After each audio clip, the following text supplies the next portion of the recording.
I can describe. It wasn't until I was 16 when I joined the military. And my father passed away suddenly as soon as I joined the army. That's when I started finding that he wasn't probably the best dad that I should have had. I was really raised by my grandmother, to be honest. Okay. But I had my father on a pedestal for years and years and years, until you start doing family research and you're asking people, and you find out, yeah, he's a bit of a waster, to be honest. Right. And gone to the factories and end up not being disrespectful to the lads that stayed at home, but I can walk into the pub now and tell you where they're all sat, even though I haven't been down there in years. Yeah. Nothing changes. Yeah. So I thankfully stayed in the army when my dad passed away, and had the chance to travel to some of the best shitholes in the world. I used to call it. It's what? Sorry. Brain on a chain. So Brain on a chain. The dog's the brain. Right. But I absolutely loved that. Okay. And on Remembrance Sunday now, when you see the cenotaph, I always march with the dog unit, and we're the smallest association there. Okay. I still march with them guys.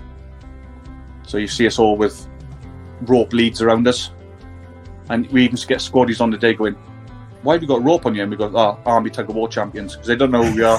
This one. How does your wife tell you she's pregnant? I was working at the time. I was in the kitchen. She came in and told me, and my arse dropped out. To be honest, the reality of what was going to happen, just thought, oh well. So when an illness hits me,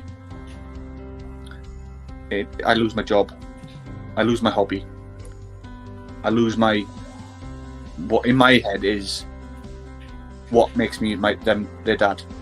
Yeah. And that's where my spiral started in my mental health. And then during the first lockdown, I tried to commit suicide. My girls only just found out as well, so they know now why I did it. And when they found out what happened, they both gave me a big cuddle and went, "Shut up, Dad, stop being daft." Because I ended up in a coma.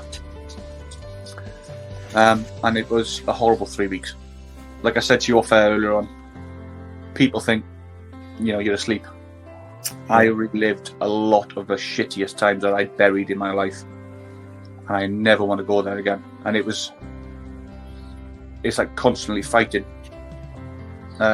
If Ryan Reynolds ever listens to this, I've got a lot to thank him for, because Deadpool's by my side a few times, helping me trying to get out of that. Really? Yeah. But if she turns up playing for England, I'll be the proudest dad in that stand that night. Yeah.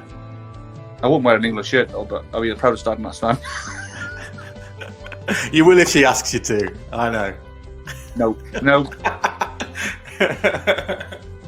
Not even with a name on the back. No. I'll wear a Welsh one with a name on the back.